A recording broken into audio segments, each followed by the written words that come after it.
나가셔야죠. 우리가 그 아는 것 가운데 잘못 알고 있는 게 많죠. 그렇죠. 우리가 잘못 생각하고 있고 잘못 실천하고 있는 그런 것들이 사실 굉장히 많아요. 성경을 보면은 그 가난도 복이며 애통하는 것도 복이고 핍박, 환난 다 복이라 그래요. 근데 우리가 그 부분에 있어서 그 인지가 안 되고 또 실감이 안 나고 그 은혜를 우리가 누리지 못하는 거죠. 그렇죠. 우리가 애를 낳는 거 복이잖아요. 그런데 그 고통이 가장 크다는 거 아닙니까? 여러분, 우리가 성공하는 것만 복인가요? 실패에 복이 없을까요? 근데 하나님의 세계, 영적인 세계를 보면 실패가 복인 경우를 많이 볼 수가 있고 또 경험하는 거죠. 사람들이 오히려 전하의 복이 됐다는 거죠. 그런 것들이 성경은 죽음을 복이라고 얘기해요. 여러분 그 수용이 되십니까? 죽음을 복으로 본다는 겁니다. 또 하나님께서 이 마태복음 26장을 통해서 25장을 통해서 지금 25장 31절 이하를 여러분과 지금 논하려고 하는데 그 본문에서 죽음을 복이라고 말씀하십니다. 예수님께서 이번 주에 사이트를 통해서 지미 카터 대통령이 99세가 되셨더군요.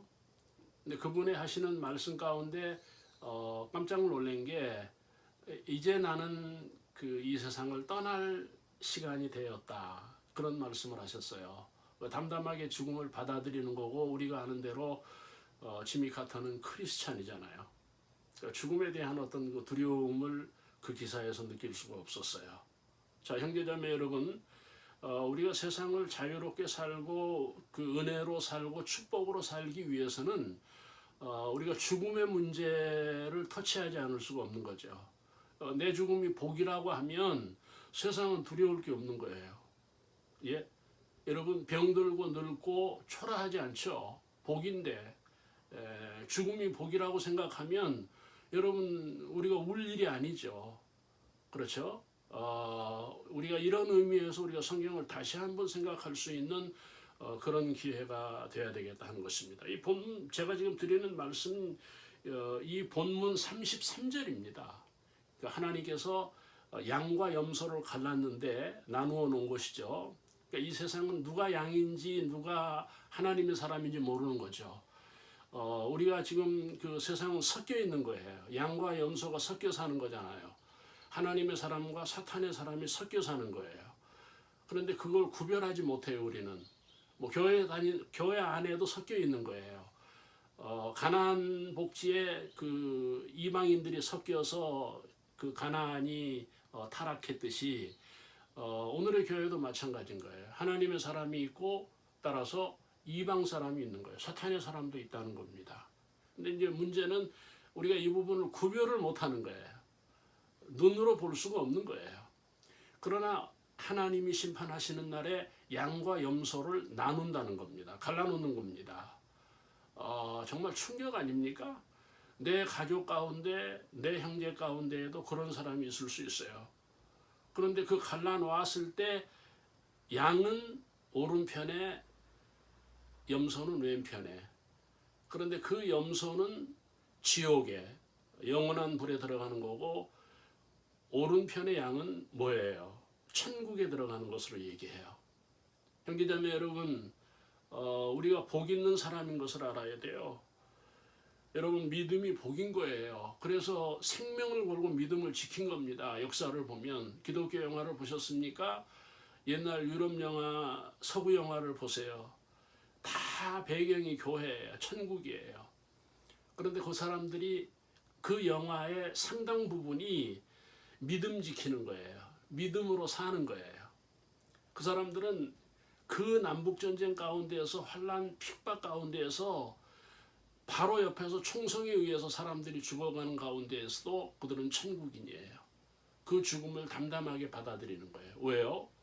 그 죽음의 끝이 천국이고 그 죽음이 복이라고 하는 그 믿음이 있기 때문에 그런 거예요. 형제자매 여러분, 믿음이 우리들에게 복인 거예요. 왜 그렇습니까? 여러분, 죽음이 복이라는 겁니다.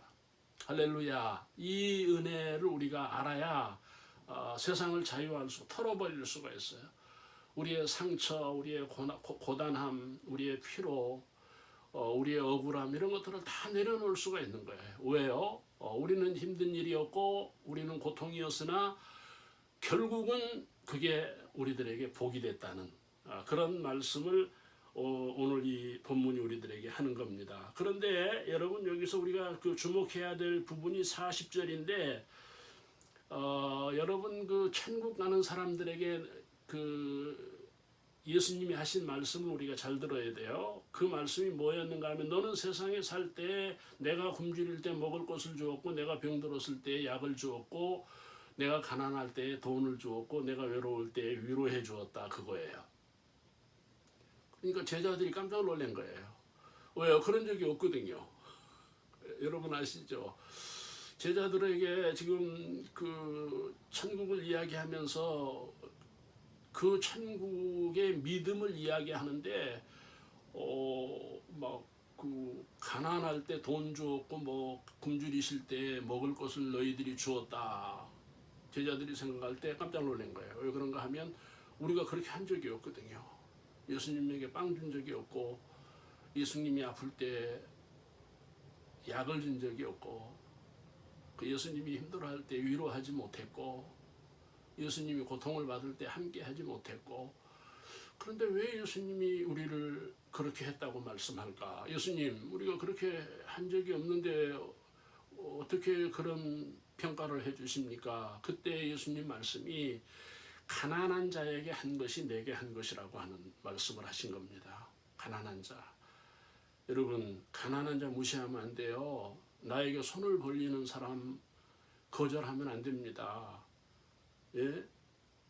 도울 수 있으면 도와야 됩니다. 줄 수 있으면 줘야 돼요. 지금 우리가 세상이 바로 그게 문제인 거예요. 안 도와주는 거예요. 형제도. 예? 여러분 친구를 도와야 될 거 아니에요. 이웃을 돕는 게 교회 아닙니까? 이웃을 외면한 교회가 무슨 교회겠습니까? 이 말씀대로 보면 여러분 우리가 주변에 울고 있는 사람들에게 눈물을 닦아줘야 되는 거 아니에요. 적어도 천국인이라면 그리스도인이라면 그거거든요. 근데 우리는 돈 주고 가서 사 먹어라. 너 가난하니까 너 그 가난한 대가를 받아라. 아주 즐기는 태도들을 이 나쁜 놈들을 통해서 보고 있어요. 그게 지금 우리들의 슬픈 이야기 아닙니까? 그러나 예수님 너희가 나를 위해서 굶주릴 때 나에게 먹을 것을 주었다고 하는 그 배경이 무엇이라고요? 이 소외당하는 사람, 연약한 사람, 실패한 사람, 가난한 사람, 병든 사람 이런 사람들을 도와준 것이 곧 나를 도와준 것이라고 하는 여러분 그냥 사는 거 아닙니다. 무슨 성공을 위해서 사는 거 아니에요. 하나님이 심판하십니다. 양과 염소를 믿음의 사람과 믿음이 없는 사람을 나누십니다. 그때 뭐를 보고 나눕니까? 사람을 사랑했느냐? 가난한 사람을 사랑했느냐? 도와달라는데 외면해요? 손을 벌리는데 쳐버립니까? 안 돼요. 우리가 정말 구제로 살아야 돼요. 이게 우리들에게 구원이고 믿음이고 축복이고 사실은 구제하는 게 교회죠. 사람 사랑하는 게 교회죠. 그렇죠? 그 사람 사랑하는 게 하나님 사랑이고 그 사람을 돕는 게 하나님 앞에 헌신하는 거예요. 교회만 가야 됩니까? 교회에서만 해야 됩니까? 헌금하면 됩니까? 아니에요. 우리 주변에 가난한 사람들을 외면하지 않는 우리가 눈여겨볼 수 있는 그런 어떤 그 깨달음 그런 그 각오가 있는 오늘 이 주일 아침이 되었으면 좋겠습니다.